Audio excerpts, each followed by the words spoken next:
नमस्कार। धूमिल पांडुलिपि में आप सबका स्वागत है। भूली बिसरी कहानी में आज सुनिए मालती जोशी जी का उपन्यास राग विराग का द्वितीय अध्याय। इसके पहले का अध्याय का लिंक आपको हमारे प्लेलिस्ट से मिल जाएगा। लिंक आपको आई बटन में मिल जाएगा। इसके अलावा अन्य कहानियाँ और इसी तरह का उपन्यास सुनने के लिए आप मेरे चैनल को लाइक, शेयर एंड सब्सक्राइब करना ना भूलिएगा। दूसरे दिन समाचार पत्रों में मेरा नाम फोटो के साथ छपा था। उन दिनों बीए में पढ़ रही थी। हुलसते हुए ही कॉलेज पहुंची। अब तक किसी ने मेरा नोटिस नहीं लिया था। अब सब जान जाएंगे कि मैं भी कुछ हूँ। सहपाठियों ने मेरा स्वागत विचित्र ढंग से किया। लड़कियों ने मुझे देखते ही नजरें झुका ली, पर कई लड़कों के चेहरे शरारत से मुस्कुरा उठे। अपनी सीट पर बैठते हुए मैंने देखा ब्लैक बोर्ड पर मेरी अखबार वाली फोटो चिपकी है, जिसके नीचे चौक से लिखा हुआ है, कोयल काली होती है। इतनी दारुण अवमानना जीवन में पहली बार सही थी और सारा दिन मैं ऊपर सिर न उठा सकी। शाम को पंडित जी के यहाँ पहुंची तो वे उस समय भी गदगद थे। जिया से वैसे भी संगीत चर्चा कम ही करते थे, पर मगन भाव से गेहूं फटकती हुई जिया से उन्होंने कहा, कल तुम्हारी इसी बिटिया ने क्या बसंत गाया था, वाह। सब के चेहरे फीके हो गए। पंडित जी, मैंने गंभीर होकर कहा, आपने मुझसे वसंत ही क्यों गवाया? मैं कोयल की तरह काली हूं इसलिए ना? यह क्या कह रही हो कन्नू? वे हैरान थे।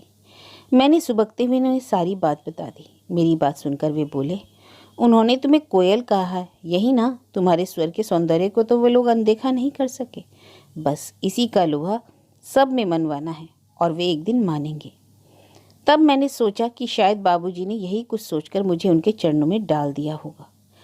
बहुत दिनों बाद फुर्सत वाला रविवार मिला था। मनोज 4-5 दिन के लिए घर गए हुए थे। नौकरी के बाद वे पहली बार अपने परिवार से मिलने गए थे। वह भी इसलिए कि पॉलिटेक्निक में उनका दाखिला हो गया था। उन्हें मालूम था कि सेशन शुरू होने के बाद वे फिर इतना समय ना निकाल पाएंगे। मुझे लौटने की कोई जल्दी नहीं थी, इसलिए पंडित जी के पास से उठने पर मैं जिया के पास आ बैठी थी। पहले दिन जिया मुझे बहुत बेसुरी लगी थी, पर जैसे जैसे परिचय बढ़ता गया मैं उनकी स्वभावगत माधुर्य से परिचित होती गई। उनकी बोली में मुझे अपने ननिहाल की सौंधी गंध आती। इतने सालों तक महानगर में रहने के बावजूद ना तो उनकी भाषा बदली ना स्वभाव। उनके निश्चल वात्सल्य की छांव में 2 घड़ी बैठ लेना बहुत अच्छा लगता था। बहुत दिनों बाद सुयोग बना था, इसलिए बातें थी कि खत्म ही नहीं हो रही थी। तभी पंडित जी ने आवाज़ दी, अरे इधर देखो कौन आया है। और इससे पहले कि हम उठकर देखते, एक गोरी चिट्टी महिला भीतर प्रविष्ट हुई। उन्हें देखते ही जिया बाहें पसार कर उठ खड़ी हुई और उन्हें अंक में भर लिया। गले मिलते ही दोनों ने जो बिसुरना शुरू किया कि बाहर का सुरीला शोर अपने आप थम गया। जिया के साथ मैं भी उठ खड़ी हो गई थी और अब असमंजस में थी कि क्या करूं। वह रुलाई खुशी की थी या दुख की, यह भी समझ में नहीं आ रहा था, इसलिए चुपचाप खिसक लेना ही अच्छा नहीं लग रहा था। जब कुछ भी समझ में नहीं पड़ा तो मैंने वह दाल समेटनी शुरू कर दी जो मैं जिया के साथ बिनवा रही थी। बिनी हुई दाल डब्बे में भरकर यथास्थान रख गई। अनबिनी दाल पतीली में रखकर उस पर थाली ढक दी। बोरी उठाकर पिछवाड़े आंगन में फटकार कर रख दी। इस बीच वह युगल रुदन थम गया और दोनों बैठ गए। हाथ धोकर मैंने 2 गिलासों में पानी डाला और उनके सामने रखते हुए बोला, जिया चाय बनेगी? जिया को जैसे अब मेरी उपस्थिति का भान हुआ। हुलसते हुए बोली, कन्नू ये हमारी लोहरी है, मनोज की अम्मा। आश्चर्य, मुझे पहले ही ख्याल क्यों न आया कि दोनों में कितना साम्य है। बस जिया के भाल पर दिप दिप करती बिंदिया और उन पर बिंदी भर नहीं थी। कन्नू वह जैसे चौकन्नी हुई। मतलब? कल्याणी? हाँ जई नाम है, हमें नालयित बनत है। ओह, तो यही है वो हुस्न परी जिन पर मुन्ना राजा मरे जा रहे हैं। हम दोनों अवाक। वाह जिया, खूब देखभाल की भांजे की। हम तो वहाँ दुल्हन ढूंढने बैठे हैं तो तुमने हमारे घर में आग लगा दी। ऐसो का हो गए हो? अब होने को बाकी भी क्या रह गया है? हम तो समझते थे कि गाना भर सिखाते हैं, पर हमें क्या पता कि प्रेम की प्यार की किताब खोले बैठे हैं। ये गवैये बजवैये सब एक से ही तो होते हैं। तभी तो अम्मा ने हमें कभी तुम्हारे पास ना भेजा। और अब किसकी भेजी हुई आई हो? पंडित जी ने द्वार पर खड़े खड़े दहाड़ा। ऐसा दहाड़ा कि हम लोग सब कांप गए, पर आगंतुक को कुछ नहीं असर हुआ। उतनी ही कड़कदार आवाज में जवाब दिया, मेरे बेटे ने, वह गधा इस पद्मिनी से ब्याह रचाना चाहता है। अभी नौकरी के 4 महीने भी पूरे नहीं हुए और उसके पंख निकल आए। यह भी होश न रहा कि घर में जवान बहन कुंवारी बैठी है। यह तुम्हारा अपना मामला है, घर में निपटो, यहाँ गालियां बकने क्यों आई हो? गाली? गाली किसने दी? खरी बात कह रही हूँ, तभी तो लग रही है आपकी शय मिलती रही है, तभी तो उसकी यह हिम्मत हुई है। नहीं तो आज तक उसने कभी किसी की ओर आंख उठाकर नहीं देखा, और अब आंख पड़ी भी तो किस पर? शब्द में जितनी घृणा उड़ेल सकती थी, उतनी ही उड़ेल कर उन्होंने मुंह बिचका दिया। पंडित जी दरवाजे में खड़े थे, इसलिए इतनी देर लिहाज किए रही, पर जब असहनीय उठा तो उन्हें परे धकियाकर मैं बाहर निकल आई। मनोज पर इतना गुस्सा आ रहा था, इतना बड़ा निर्णय लेने से पहले मुझसे पूछा तो होता। क्या यह सोचा था कि मैं तो एक पांव पर तैयार खड़ी हूँ, उनके कहने पर की देर है? और वैसे उन्होंने गलत नहीं सोचा था। पिछले कुछ दिनों से यही सपना मैं बार बार देख रही थी, पर हर लड़की की तरह मैंने भी तो चाहा था कि यह बात कोई मेरे कानों में मधुबंती की मंदिर स्वरावली में गुनगुना कर कहे। यह क्षण मेरे जीवन में वासंती हवा का झोंका बनकर आए। यह पल मेरे मन के आकाश में शरद पुनों की चांदनी बनकर उतरे।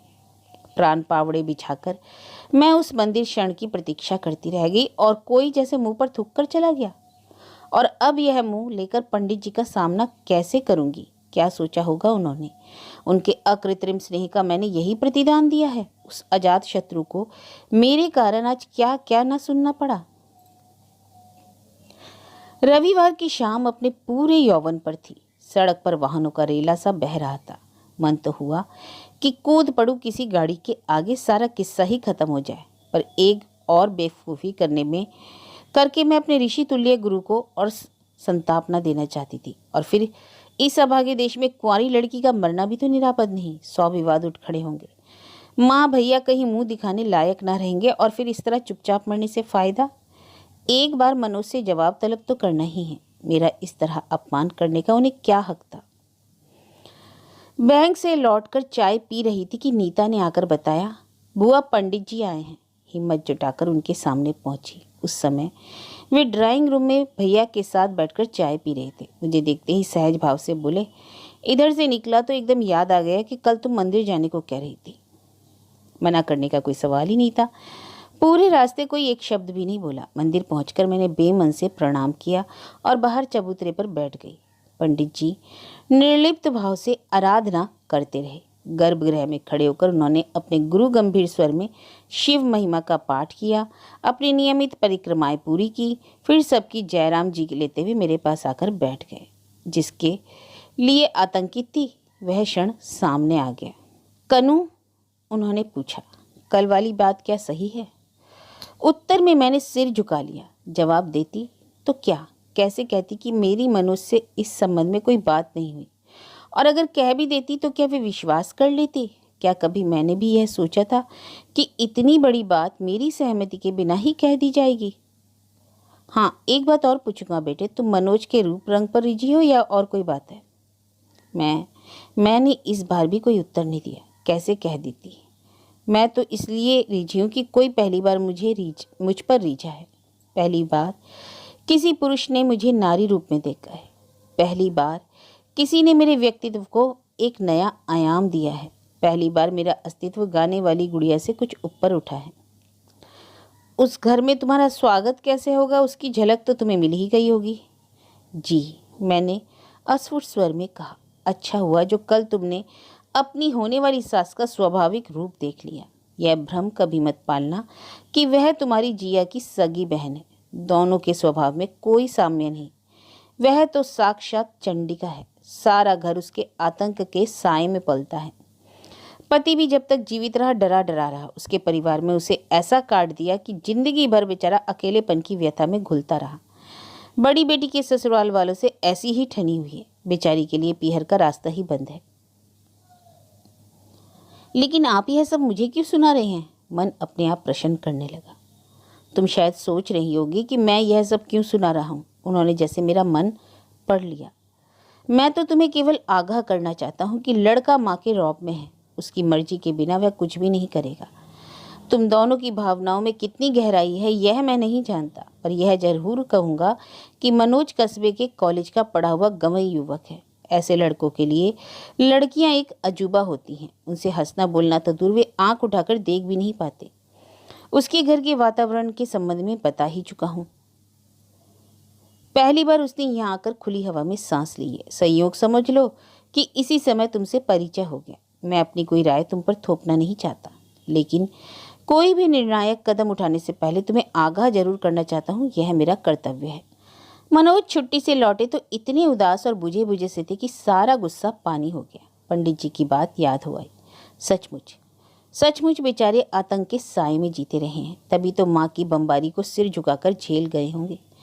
मुझे तो आश्चर्य कि अपने मन की बात कहने का साहस कहाँ से जुटाया होगा इन्होंने। शायद यह मेरी संगत का प्रभाव हो। इसके बाद तो हिम्मत ही जवाब दे गई होगी, तभी तो ऐसे लुटे पिटे से लौटे हैं। अपने ही बच्चों के व्यक्तित्व को इतना कुंद बना देने में उस औरत को ना जाने क्या सुख मिला होगा।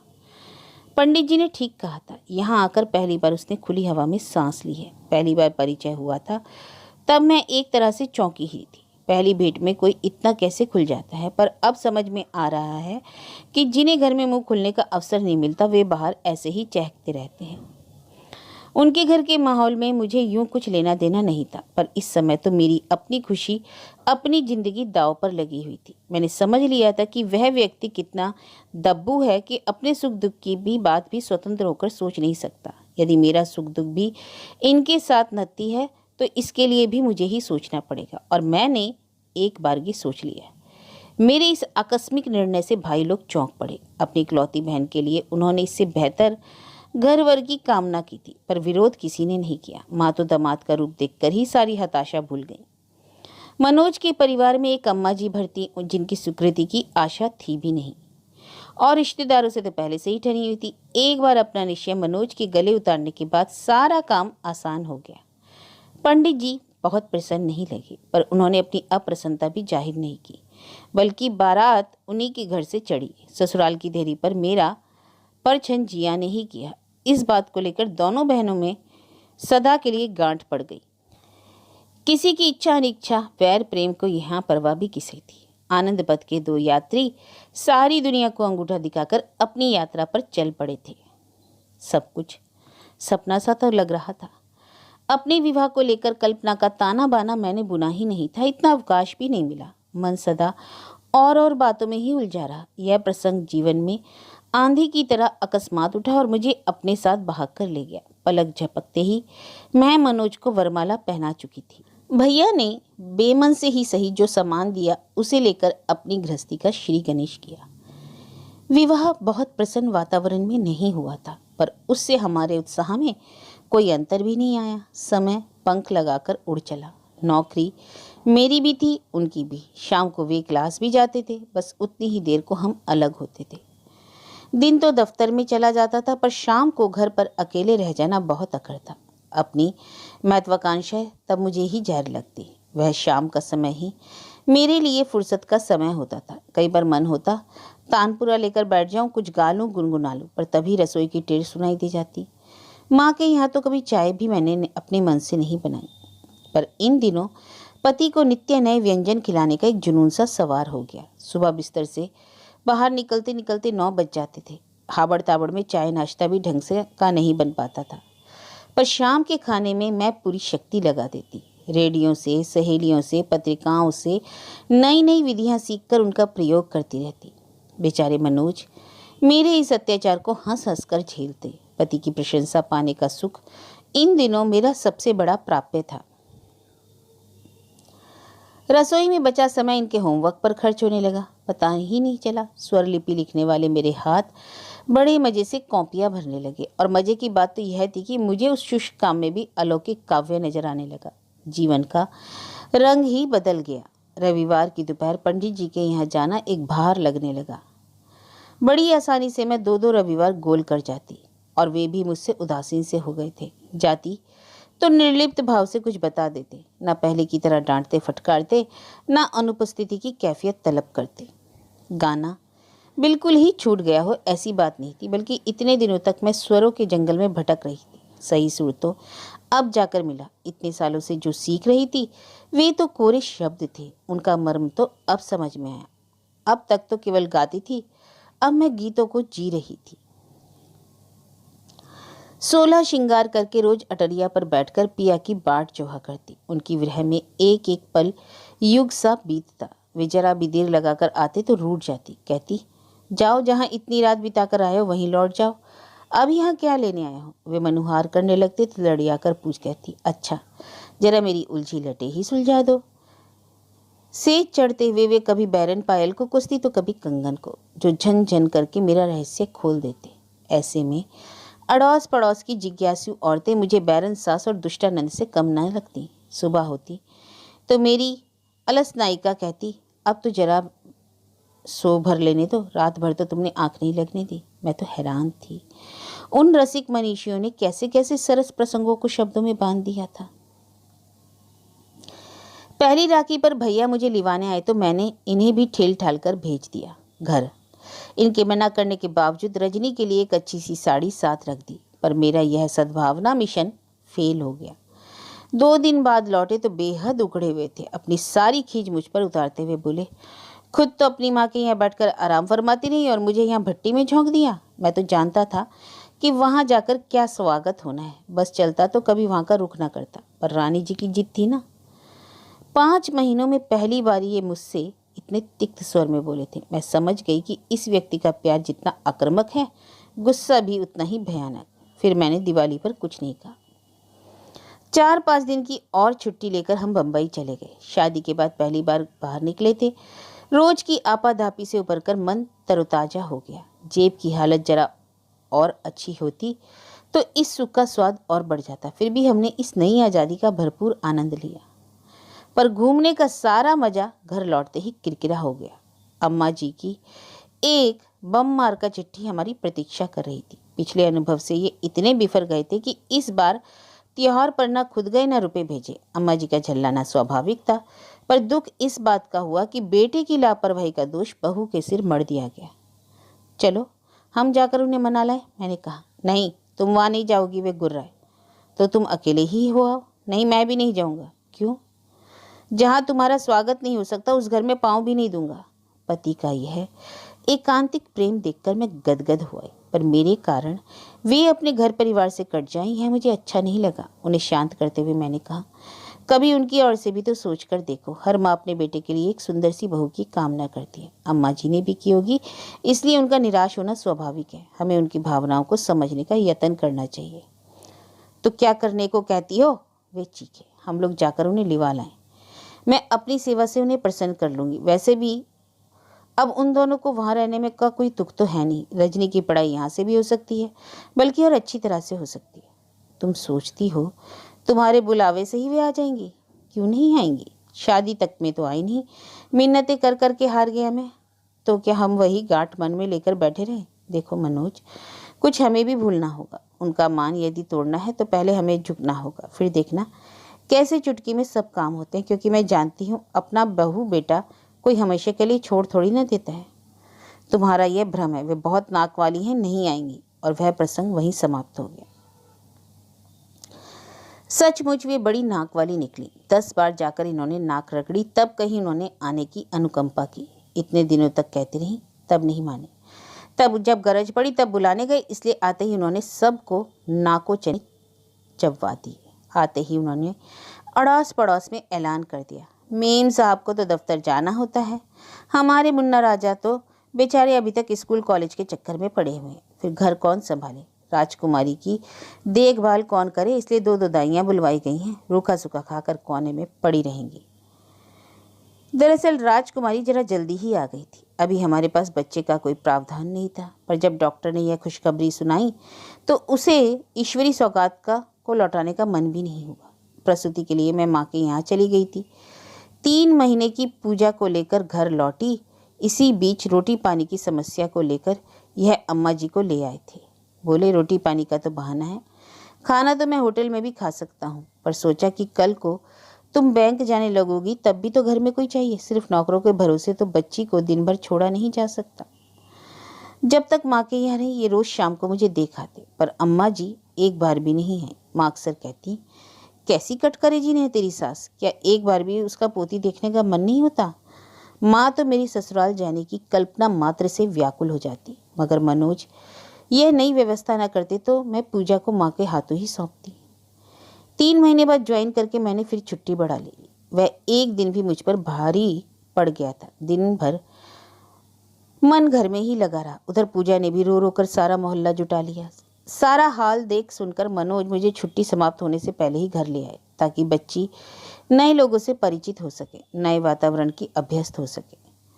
बहुत जोरदार स्वागत की तो मैंने आशा भी नहीं की थी, पर अपने ही घर में चोरों की तरह घुसना पड़ेगा यह भी नहीं सोचा था। रजनी पड़ोस में सहेली के पास बैठी थी। उसने देखकर भी अनदेखा कर दिया। अम्मा जी रसोई में व्यस्त थी। कुंडी खोलकर दोबारा वहीं लौट गई। उनके पांव छूकर मैंने पूजा को उनके चरणों में डाल दिया, पर आशीर्वाद देना तो दूर रहा, उन्होंने आंख उठाकर देखा भी नहीं। अपमान का घूंट पीकर रह गई मैं। अनायास ही जिया की याद हो आई। रिक्शा रुकते ही कैसे हुलस कर दौड़ी आई थी, फिर मुझे दरवाजे पर खड़ा करके वैसे ही भागी भागी भीतर गई थी। राइनोन उतारने के बाद ही मुझे भीतर प्रवेश मिल सका था। पूजा को उन्होंने लपक कर गोद में उठा लिया था और उसके कुनमुनाने की परवाह न करते हुए देर तक दुलारती रही थी। पोती की इच्छा में उस दिन पंडित जी ने सारे शिष्यों को छुट्टी दे दी थी। जिया ने खीर पूड़ी बनाई थी, मोहल्ले में बताशे बांटे थे। चलते समय रघुनाथ जी का प्रसाद कहकर ढेर सारा सामान साथ दे दिया था। मुझ पर तो अम्मा जी की अब कृपा सदा से थी, पर सोचा था कि बच्ची को देखकर उनका शायद मन पिघल जाएगा। मेरी यह आशा एकदम व्यर्थ भी नहीं हुई। मुझसे वे वैसे ही कटी कटी सी रही, पर पूजा को अधिक समय तक अनदेखा न कर सकी। गोरी चिट्टी गुलगोथनी पूजा बिल्कुल उनके बेटे की प्रतिमूर्ति थी। मैं जानबूझकर उसे लिटाकर इधर उधर काम में लग जाती। वे चुपके से आकर उसे उठा लेती, लाड़ करती। मेरी जरा भर आहट पाते ही पटक कर चली जाती। 15 दिनों में ही वे इतनी मोहावशिष्ट हो गई कि उन्हें फिर मेरा संकोच भी न रहा। वे दिन भर उसे चिपटाए रहती और मुझे सुनाकर रजनी से कहती, गनीमत है माँ पर ना गई, नहीं तो हाथ लगाने का भी मन नहीं होता। कई बार मन होता कि तड़ से कह दूं, लाख काली से ही कोख तो मेरी उजली है, आप ही की तरह गोरा चिट्टा बच्चा मैंने जन्मा है, पर फूस के ढेर में चिंगारी डालने की हिम्मत मेरी कभी। अपने में शक्ति और साहस जुटाने के लिए जो छुट्टी मैंने बढ़ाई थी, वह भी एक दिन समाप्त हो गई। और शायद उसी दिन से मेरा यातना पर्व प्रारंभ हुआ था। अपनी लाडली को उन सहानुभूति शून्य हाथों में सौंपकर बाहर निकलते हुए मन बहुत रोया था। पता नहीं किस कुघड़ी में मैंने उसे छोड़ा था और वह मुझसे दूर होती ही चली गई। मेरा उसे लाड़ से दिया पूजा नाम भी अस्वीकृत कर दिया गया। अब वह श्वेता थी। मैदे की लोई सी, कच्चे दूध की सी उसकी चिकनी शुभ्र कांति ही उसे यह नाम दे गई थी। विवशता ही कुछ ऐसी थी। मुझे मन मारकर काम पर जाना पड़ता था, नहीं तो मैं कब से नौकरी छोड़ छाड़कर घर बैठ जाती। 4 सामान्य औरतों की तरह बच्चे पालती, पर नौकरी तो अब मेरी नियति बन गई थी। घर में एक नए प्राणी के आते ही खर्च बढ़ गया था। मैं उसे अच्छे से अच्छा पहनाना ओढ़ाना चाहती थी। उसके रखरखाव में, खाने पीने में किसी तरह की कंजूसी मुझे स्वीकार नहीं थी। अम्मा जी और रजनी के आ जाने से घर भी छोटा पड़ रहा था। उन्हीं दिनों हमारे भाग्य से ऊपर वाला हाल नुमा कमरा खाली हुआ। उसमें अटैच टॉयलेट की भी सुविधा थी। किराए की परवाह न करते हुए हमने तत्काल उसे ले लिया। दिन भर की आपाधापी के बाद इस निगूढ़ एकांत में बहुत शांति मिलती थी। दिन भर ऑफिस में काम करते हुए मन अपनी लाडली के आसपास ही घूमा करता। उसके किसी प्रकार के अहित की आशंका तो मुझे नहीं थी, फिर भी वह 5-6 घंटों का बिच्छू मेरे लिए पहाड़ बन जाता। घर लौटने तक ममता का भार असहनीय हो उठता। लगता कि उड़कर पहुंच जाऊं और उसे छाती से लगा लूं, पर घर पहुंचते ही पता चलता कि अम्मा या रजनी उसे लेकर पड़ोस में निकल गई हैं। मैं मन महसूस कर रह जाती। ये मुझसे 5-10 मिनट आगे पीछे ही घर लौटते। उन्हें दूर से आता देखकर ही अम्मा जी घर पहुंच जाती। मैं लपककर श्वेता को गोद में लेती और कमरे में गुम हो जाती। यही तो समय मिलता था उसे जी भर दुलारने का, प्यार करने का। इनका चाय नाश्ता अम्मा जी तैयार करती, पास बैठकर इसरार करके खिलाती। इन्हें तुरंत शाम की क्लास के लिए जाना होता था। किसी तरह जल्दबाजी में ये खा पीकर चले जाते। अम्मा जी बाद में अड़ोस पड़ोस को सुनाकर कहती, अच्छी लव मैरिज की है, थके हारे मर्द को एक कप चाय का भी आसरा नहीं। मैं कहती हूँ सूरत शक्ल तो भगवान की देन है, पर आदमी के गुंडंग तो सीख ही सकता है। मैं सुबह शाम खाना बनाने का भरसक यत्न करती, पर अम्मा जी ने रसोई में ऐसा दखल जमा लिया था कि हटने का नाम ही नहीं लेती थी। मेरे हिस्से में झाड़ू लगाना, कपड़े धोना या चटनी पीसना ऐसे ही काम आते थे। कभी आग्रहपूर्वक कुछ बना भी लेती तो वे ऐसे घूरती रहती कि घबराहट में कभी नमक भूल जाता या मिर्च दोबारा डाल देती। खाते समय वो नुक्ताचीनी होती कि बस गुस्सा तो तब आता जब ये भी आलोचकों की टोली में शामिल हो जाते। कल तक यही मनोज बनाने वाले की उंगलियां चूमने की बात करते थे। उस दिन भी हम माँ बेटी तृप्त भाव से कमरे में लेटी हुई थी कि नीचे से रजनी ने आवाज़ दी। पता चला इनके एक मित्र सपत्नीक आए हुए हैं। जैसे ही बाहर के कमरे में पांव दिया मैं चौंक पड़ी। मित्र पत्नी सिर से पैर तक सौंदर्य प्रसाधनों का विज्ञापन बनी हुई थी। उनके सामने अपनी उजड़ी साड़ी और बासी चेहरा लेकर मैं एक हीन बोध भावना से भर उठी। मनोज की आंखों में मैंने पहली बार एक वितृष्णा का भाव देखा और सहम गई। रात अपनी सफाई देते हुए मैंने कहा, बैंक से लौटकर इतनी थक जाती हूँ कि कुछ करने का मन ही नहीं होता। फिर दिन भर उसे छोड़े हुए हो जाता है। और वे तो जैसे फट पड़ने को आतुर ही बैठे थे। बार बार यह नौकरी का हवाला क्यों देती हो? इस शहर में 50% औरतें नौकरी करती हैं। अनिल की बीवी भी करती है। सभी अपने बच्चों को छोड़कर काम पर जाती हैं। तुम्हारी तरह सभी भाग्यवान भी नहीं होती। उन्हें सुबह शाम खाना भी बनाना पड़ता है। बच्चे को नहला धुलाकर आया के घर छोड़ने जाना होता है। बाजार से सौदा सुलूफ भी वे ले आती हैं। तुम तो इन सारे झंझटों से बची हो, सलीके से तो रह सकती हो। श्वेता के जन्म के बाद सब कुछ छूट सा गया था। अब फिर से शाम को सजना संवरना शुरू कर दिया। पर किसके लिए? तैयार होकर नीचे उतरती तब तक तो ये या तो क्लास के लिए निकल चुके होते या जाने की जल्दी में होते। सारा आयोजन व्यर्थ हो जाता। मुझे देखकर अम्मा जी और रजनी कनखियों से एक दूसरे को निहारती और हंस देती। वह हंसी दिल को जला देने वाली होती। कभी कभी उनका उपहास मुखर भी हो जाता। वे विधाता को धन्यवाद देती जिन्होंने उन्हें पाउडर के खर्च से बचाए रखा। कभी कहती, गृहस्थी क्या खाक करेगी, रानी जी को सिंगार पटार से ही फुर्सत नहीं मिलती। रूप रंग के बाद घर गृहस्थी के कामों में मेरा अनाड़ीपन अम्मा जी के हाथ का दूसरा बड़ा पत्ता था। इससे बाजी हमेशा उन्हीं के हाथ में रहती थी। बचपन से ही मन सुरों की दुनिया में ऐसा खो गया कि कई चीजें ऐसे ही रह गईं। उन्हें लेकर कभी कभी बड़ी शर्म झेलनी पड़ती। हाय भाभी, कितनी प्यारी फ्रॉक है, आपने बनाई है? पड़ोस की मुंह बोली ननद पूछती। नहीं, रजनी ने बनाई है। अरे वाह, मेज पोश तो बड़ा खूबसूरत है। आप इतनी अच्छी एम्ब्रॉयडरी कर लेती हैं, हमें तो पता ही नहीं था। नहीं नहीं, ये तो रश्मि के हाथों का कमाल है, शादी से पहले काढ़ा था। दुल्हन, वो लाल मिर्च का अचार तो बड़ा स्वादिष्ट लगा, कैसे बनाया था जरा बताना भाई। अम्मा जी से पूछ लीजिए, उन्होंने ही डाला है। मतलब कि घर में कई चीज़ें प्रशंसा बटोरती रहती, पर किसी पर भी मेरी मोहर नहीं होती। ऐसे में माँ बहुत याद आती। वे अक्सर कहती थी, कन्नू थोड़ा इधर भी देख लिया करो, कल को ससुराल जाओगी तो यही काम आएगा। यह हिंदुस्तान है, अमेरिका नहीं। बाबूजी सुनते तो माँ को बुरी तरह झिड़क देते। पंडित जी की बात दोहराकर कहते, तुम्हारी बिटिया चूल्हा चक्की करने के लिए नहीं बनी, वह तो साक्षात सरस्वती है। अब बाबूजी आकर देखें अपनी सरस्वती को।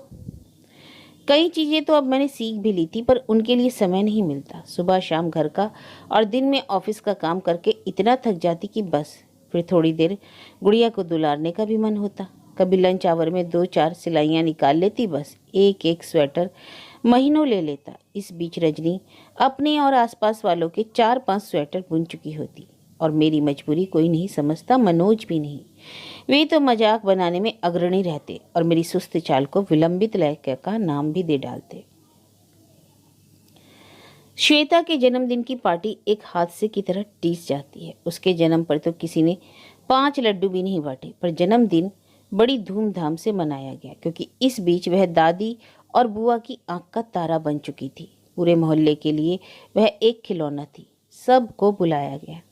इनके, मेरे, ऑफिस के सब लोग थे। कुछ रजनी की सहेलियां भी थी।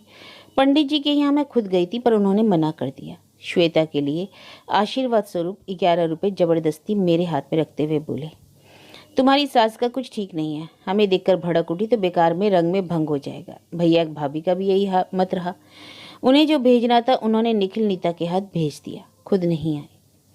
उस दिन मैंने छुट्टी ले ली। सुबह का पूरा समय घर की झाड़ पोंछ में निकल गया। उसके बाद मोहल्ले भर से प्लेटें, चम्मच, ग्लास इकट्ठा कर लाई। उन्हें धो पोंछ कर करीने से रखा। बाहर वाले कमरे को झंडियों और गुब्बारों से सजाने में इनका हाथ बटाया। इसके अतिरिक्त 5 किलो गाजरों को कद्दूकस किया। दही बड़े के लिए दाल पीसी, छोलों का मसाला बनाया, बड़ों के लिए दही तैयार किया। दूसरे छोटे मोटे काम इस बीच निकलते ही रहे। सांस लेने का भी मेरे पास समय नहीं रहा था। अतिथियों का पहला जत्था आ पहुंचा, तब कहीं जाकर मैंने कपड़े बदले। श्वेता को रज्जो ने तैयार कर दिया था। सफ़ेद झालरदार फ्रॉक में वह परी सी लग रही थी। केक काटने के बाद सबके इसरार पर मैंने मेरे घर आई एक नन्ही परी गाया तो मेरे आंसू निकल गए। बहुत दिनों बाद इस तरह खुलकर गाया था, बड़ा अच्छा लगा। सुनने वालों को भी शायद पसंद आया होगा, क्योंकि वंस मोर की आवाज़ से कमरा गूंज गया। 1-2 हल्के फुल्के गीत और भी सुनाने पड़े। ये तो अच्छा ही हुआ कि पंडित जी नहीं आए। गाने के बाद खाने का दौर शुरू हुआ। प्रशंसा की एक झड़ी फिर लग गई, पर इस बार सुर दूसरा था। दही बड़े कितने सॉफ्ट बने हैं। गाजर का हलवा तो मथुरा वाले को मात दे रहा है। छोले घर पर ही बनाए हैं या सरदार की हट्टी से लाए हैं? रमा इनके मित्र पत्नी से बोले, भाभी से जरा ट्रेड सीक्रेट भी पूछ लेना। तुम्हारे तो अंदर से कड़े ही रह जाते हैं। और जैसा कि स्वाभाविक था, रमा का चेहरा लाल हुआ है। मैंने उसकी झेप मिटाते हुए कहा, भाई हम भी आप ही की जाति के हैं, आप अम्मा जी से पूछिए, उन्होंने ही बनाए हैं। सब कुछ अम्मा ने बनाया है, रजनी ने सूचित किया। मुझे लगा पास बैठी अम्मा जी कहें कि अरे मेरे अकेले बस की बात थी क्या, वे बेचारी भी सुबह से लगी हुई है। पर वे एकदम बोल उठी, अरे अपनी भाभी से तुम बस गाना गवा लो, उनसे और कुछ ना होता है। मुझे जैसे आग लग गई। अभी अभी जो मेरे गाने की प्रशंसा हुई थी, उसी के लिए यह उपालंब था। ये लोग जैसे मेरी इतनी सी अच्छाई भी बर्दाश्त नहीं कर सकते। किसी तरह मुझे दूसरों की नज़रों में उठता नहीं देख सकते। मुझे भी ताव हो गया। जहर बुझे स्वर में मैंने कहा, आप ये हरदम गाने का उल्हाना क्यों देती रहती हैं? इस घर में आकर तो मैं गुनगुनाना तक भूल गई। अरे तो मना किसने किया है? अटारी पर बैठकर सुबह शाम अलापा करो, रोटी पानी के लिए तो हम हैं ही। इस जुगलबंदी से सब सन रह गए। अच्छा खासा तमाशा हो गया, पर असली तमाशा वो तो रात में हुआ। मेहमानों के चले जाने के बाद इन्होंने बमबारी तो की, बस दोनों माँ बेटी सिर झुकाए सुनती रहीं, जैसे मुंह में जवान ही ना हो।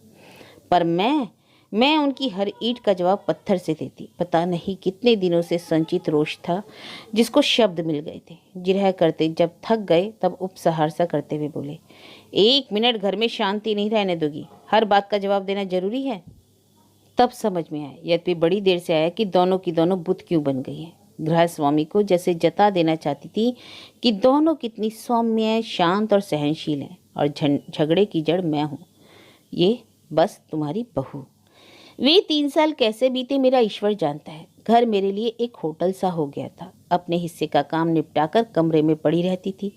ये सुबह खाना खाकर निकल जाते तो रात गए ही लौटते। शिकायत करना चाहती भी तो इनका श्रांत क्लांत चेहरा देखकर चुप लगा जाती। इनके इस तरह सारा दिन बाहर रहने से मैं कितनी अकेली पड़ गई, इसका इन्हें कोई होश नहीं था। सास और ननद तो हमेशा से विरोधी खेमे में ही थी, पर इस बीच अपनी बच्ची भी अपनी नहीं रह गई। दादी का स्नेहबंध दिन पर दिन प्रगाढ़ होता जा रहा था। कई बार तो वे उसे रात में भी अपने पास सुला लेती। वैसे भी श्वेता जितनी देर मेरे पास होती डांट खाती रहती। दादी और बुआ के सीमातीत लाड़ प्यार ने उसे बहुत जिद्दी बना दिया था।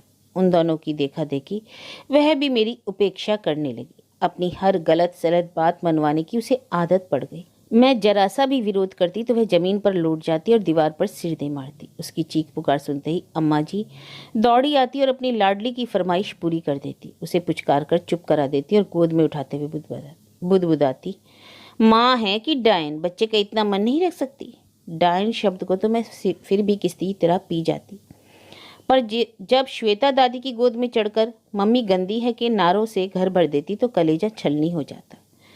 उस निपट एकाकीपन के बीच कभी कभी अपना तानपुरा याद आ जाता। कमरे की खिड़कियां दरवाजे बंद कर मैं उसे लेकर बैठ जाती, पर जैसे ही तारों पर उंगलियां फेरती लगता कि कई जोड़ी अदृश्य आंखें मुझ पर पहरा दे रही हैं, और आवाज आवाज गले में फंसकर रह जाती।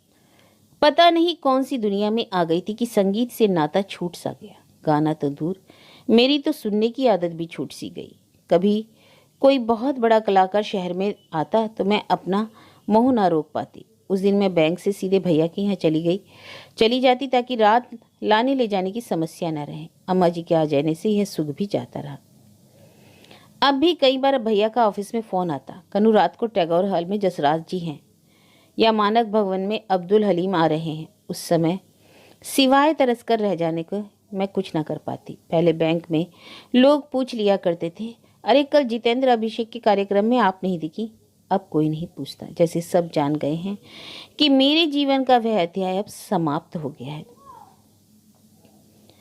दिन रात की इस ऊब को पीते पीते एक दिन मेरा भी धैर्य जवाब दे गया। खींच कर मैंने कहा, बाहर जाने पर शायद तुम्हें यह भी याद नहीं रहता कि तुम्हारी एक बीवी है, बच्ची है। तो तुम क्या सोचती हो, मैं क्या बाहर मटर गश्ती करता हूँ? मैं क्या जानूँ क्या करते हो, भाड़ झोंकता हूँ। वे चिढ़कर बोले, पर दूसरे ही क्षण अत्यंत गंभीर हो गए। कनु, मैं नौकरी छोड़ रहा हूँ।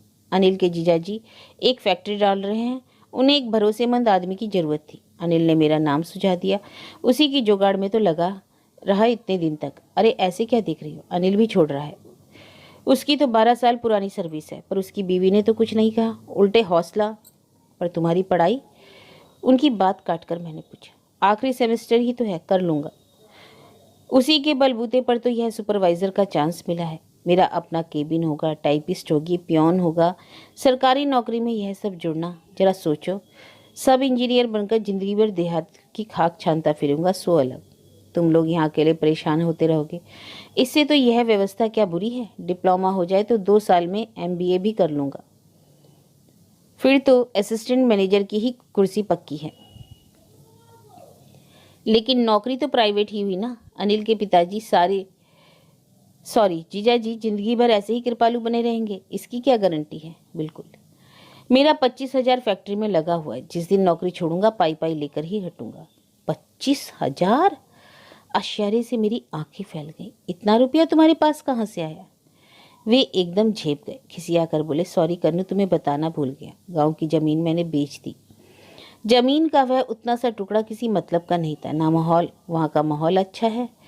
वैसे भी अब हमें खेती किसानी तो करनी नहीं है, सो बेच दिया। मनोज, तुमने नौकरी छोड़ दी, गांव की जमीन बेच दी, क्या एक बार तुम्हें ऐसा नहीं लगा कि इतने अहम फैसले लेने से पहले मुझसे एक बार पूछ भी लेना चाहिए? कन्नू, दरअसल मैं तुम्हें सरप्राइज देना चाहता था। क्या? क्या मेरा कोई हक नहीं बनता? मनोज, सच कहूँ कन्नू, मुझे तुम्हारे हक का ख्याल कभी आया ही नहीं। मैं सिर्फ तुम्हारी खुशी के बारे में सोचता रहा। जरा सोचो, ये सारी उठापटक क्या मैं अपने लिए कर रहा हूँ? कन्नू, तुम्ही ने मुझे सपने देखना सिखाया है। तुम्ही ने मेरी आकांक्षाओं को नया आकाश दिया है। तुम्ही इस तरह हिम्मत हार जाओगी तो मैं कैसे आगे बढ़ूंगा? तुम्ही मुंह फेर लोगी तो सारी भागम भाग मैं किसके लिए करूंगा? उनके मिश्री घुले स्वर ने सारे गिले शिकवे भुला दिए। उनका अपना सिर उनके सीने में छुपाते हुए मैंने पूछा, जमीन वाली बात अम्मा जी को मालूम है? ना ना ना, और तुम बताना भी नहीं। नहीं तो अभी रजनी की शादी के लिए हाय हाय करने लगेंगी। जानता हूँ अम्मा सुनेगी तो आसमान सिर पर उठा लेगी, पर फिलहाल मैंने उस विषय में सोचना ही छोड़ दिया है। रज्जो का ब्याह 2 साल बाद भी हो सकता है और मैं खूब धूमधाम से करूँगा, पर इतना रुपया रोज रोज तो हाथ नहीं आएगा। इस समय से ठिकाने नहीं लगाया तो जिंदगी भर कलर की ही करनी पड़ेगी। वह रात सुनहले सपने देखते बीत गई। भाग्य लक्ष्मी ने अप्रत्याशित रूप से दरवाजे पर दस्तक दी थी। जमीन को लेकर भाई बंधु में पता नहीं कब से ठनी हुई थी। किसी जमाने में वादियों की सूची में मनोज के पिता का नाम भी था। उनकी मृत्यु के बाद ये लोग तटस्थ हो गए, क्योंकि कोर्ट कचहरी लायक ना तो पास में पैसा था ना हौसला। पर बिल्ली के भाग से छीका टूटा और जमीन का वह टुकड़ा अनायास हमारे हाथ लगा। हाई कोर्ट के निर्णय की शुभ सूचना देते हुए रिश्ते की एक बुआ ने लिखा था, बहू बड़ी भागवान आई है, आते ही तुम्हारे सारे काम सुलझा दिए। मेरी यह तारीफ अम्मा जी को जरा नहीं भाई थी। मुंह बिचकाकर उन्होंने उस पोस्ट कार्ड को ही सुना दी। अरे यह तो देर सवेर होना ही था, उसने आके कौन सा कमाल कर दिया। उनकी उस बात का कसेलापन मन में अब तक ताजा था, पर अब सारा मलाल अपने आप धुल गया।